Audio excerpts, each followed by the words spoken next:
Jolly scout. நான் உங்கள் doctor ஆசனிக்குமார், later trainer scouts. இப்போ பிரதம சோபாவில் இருக்கக்கூடிய இன்னொரு முக்கியமான விஷயம், ஒரு கைடு தெரிந்து கொள்ளக்கூடிய விஷயங்களில் முக்கியமானது ஃபயர் அப்படிங்கிற ஒரு ஸ்கில், அதாவது டாபிக். இந்த ஃபயர் எதுக்கு நம்ம வந்து டாபிக் கொண்டு வந்துருக்காங்கன்னு சொன்னால், நம்ம வெளியிடங்களில் ஒரு முகாம் நடத்த போனோம் அப்படின்னு சொன்னால், நம்ம பிள்ளைங்க அங்கே போயிட்டு ஒரு தீக்குச்சியை வச்சுக்கிட்டு எப்படி பற்ற வைக்கிறது, எந்த சூழ்நிலையில் அதை பற்ற வைக்கிறது.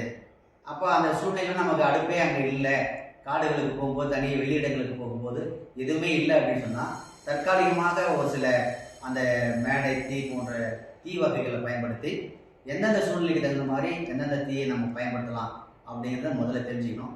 அதை தெரிஞ்சுக்கிட்டு தான் நம்ம கேம்புக்கு போய் சக்ஸஸ்ஃபுல்லாக நடத்த முடியும்.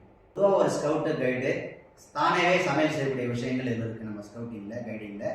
அப்படி செய்யும்போது ஒரு தீக்குச்சியை நாம் நிறைய தீக்குச்சியை பயன்படுத்தாமல் ஒரு சில குச்சிகள் மட்டும் பயன்படுத்தி எப்படி பற்ற வைக்கிறது அப்படிங்கிற ஸ்கில் அந்த வரணும்.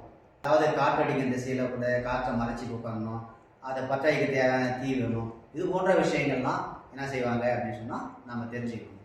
இன்னொன்று பார்த்தீங்கன்னு சொன்னால், இந்த தீ பற்றணும் அப்படின்னு சொன்னால் அதுக்கு 3 விதமான காரணிகள் இருக்குது.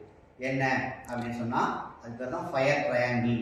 கோணத்தில் பார்த்தீங்க அப்படின்னு சொன்னால் முதல்ல இருக்கக்கூடியது என்ன அப்படின்னா 3 வகை. ஃபியூல், எரிபொருள் ஒன்று வரணும். ரெண்டாவது பார்த்தீங்க அப்படின்னு சொன்னால் இக்னிஷியன் டெம்பரேச்சர் அப்படின்னு வரணும். அதாவது எரிதலுக்கு தேவையான வெப்பநிலை அந்த பொருள் இருக்கணும். அடுத்தது இன்னொன்று ஏர் அப்படிங்கிறது தான். முக்கியமாக 3 முக்கோணத்தில ஒன்று ஏர், இன்னொன்று ஃபியூல், இன்னொன்று இக்னிஷியன் டெம்பரேச்சர். இது 3 இருந்தால் தான் எந்த ஒரு பொருளாக இருந்தாலும் தீப்பற்றி எரியும், இல்லைன்னு சொன்னால் எரியாது. சரி, இப்போ நாம் ஒரு முகாமில் போகிறோம், இப்போ ஒரு கேம்ப் ஃபயர் நடத்துகிறோம் அப்படின்னு சொன்னால் அந்த கேம்ப் ஃபயரில் இப்போ எந்த விதமான தீயை நாம் பயன்படுத்தலாம்.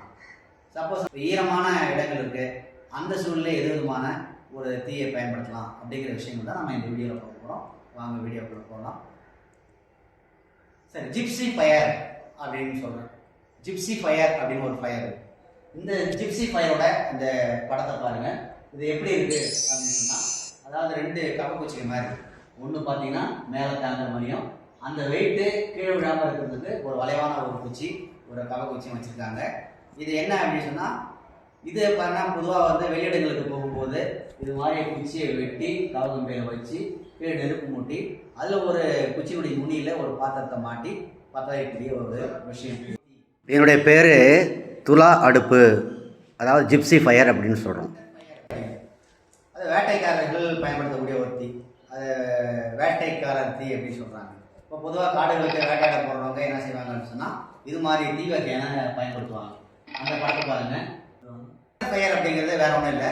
இது மாதிரி பார்த்தீங்கன்னா காடுகளில் சமைக்க போகும்போது அவங்க என்ன பண்ணுவாங்க, வேட்டையாட போகும்போது அவங்க எப்படி பற்ற வைப்பாங்க அப்படின்னு சொன்னால், 2 மரக்கட்டையை, நல்ல ஒரு 2 மரக்கட்டையை நல்லா லாக்கை வெட்டி இது மாதிரி இந்த பக்கம் ஒரு மரக்கட்டை, அந்த பக்கம் ஒரு மரக்கட்டை, அப்புறம் பார்த்தீங்கன்னா அது குறுக்க ஒரு பாத்திரம் வைக்கிற மாதிரி, பாத்திரத்துடைய அடிப்பகுதி எந்த அளவு இருக்கோ அது மாதிரி பார்த்தீங்கன்னா இந்த பக்கம் ஒரு குச்சியை வெட்டி வச்சு அது மேலே பாத்திரத்தை வச்சு அடியில் நெருப்பு மூட்டி என்ன செய்வாங்க அப்படின்னு சொன்னால் இதை இந்த தீயை நம்ம பயன்படுத்துவாங்க. இதுக்கு பேர் என்ன அப்படின்னு சொன்னால் ஹண்டர் ஃபயர். அடுத்து என்ன ஃபயர் அப்படின்னு சொன்னால் லும்பர்மேன்.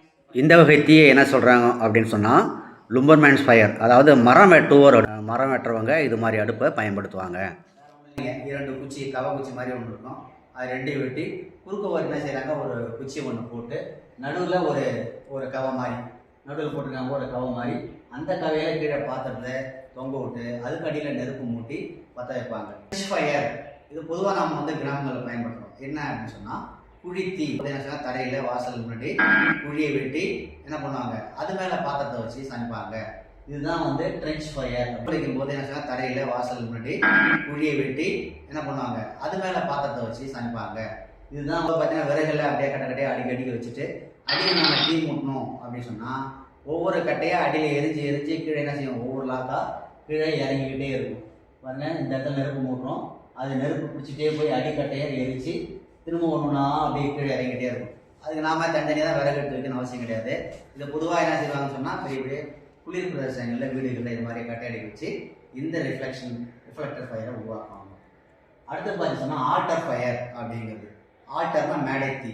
பொதுவாக தரைகளில் ஈரம் இருந்து போச்சு அப்படின்னு சொன்னால் அதை ஈரம் இருந்தால் நெருப்பு பற்றாது. அப்போ என்ன செய்யணும், ஒரு 4 பக்கத்தில் 4 கழி நட்டு அது மேலே நிறைய சின்ன சின்ன குச்சிகள்லாம் பரப்பி அதுக்கு மேலே என்ன செய்வாங்க அப்படின்னா ஒரு அடுப்பை பற்ற வைப்பாங்க. ஒரு மேலே ஒரு தகர ஷீட்டோ வேறு ஏதோ ஒரு ஷீட்டை போட்டு இது மாதிரி பற்ற வைப்பாங்க.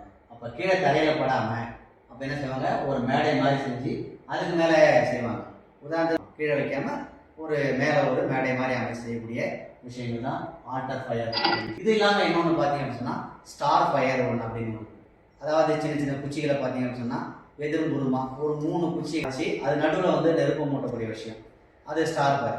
பொதுவாக ஃபயரை நம்ம என்ன செய்யணும், ஒரு பாடி தண்ணி வச்சு கேம்ப் ஃபயர் நடத்தும் போது என்ன செய்வாங்க அப்படின்னு சொன்னால் இந்த பக்கட் ஆஃப் ஃபயர் அப்படின்னு சொல்லுவாங்க, இல்லை கோன் ஃபயர் அப்படின்னு சொல்லுவாங்க, பிரமிட் ஃபயர் அப்படின்னு சொல்லுவாங்க. இது மாதிரி நிறைய விதமான டைப்ஸ் ஆஃப் ஃபயரை நம்ம கேம்ப் ஃபயரில் பயன்படுத்துகிறோம். சரி, எந்தெந்த ஃபயரை எங்கெங்கே பயன்படுத்தணும் அப்படின்னு நம்ம தெரிஞ்சுக்கிட்டோம் அப்படின்னு சொன்னால் நம்ம கேம்ப் லைஃப்பில் ஜாலியாக இருக்கலாம். என்னங்க இந்த வீடியோ பார்த்தீங்களா? இந்த வீடியோ பார்த்து நீங்கள் ப்ராக்டிக்கலாக என்ன செய்யணும், மரப்பூச்சிகளை வச்சு செஞ்சு பார்த்தீங்க அப்படின்னு சொன்னால் ரொம்ப மகிழ்ச்சியாக இருக்கும். நம்ம வாழ்க்கைக்கு தேவையான ஒரு லைஃப் ஸ்கில் நம்ம கற்றுக்கிட்டோம் அப்படிங்கிற பெருமை. நன்றி, வணக்கம்.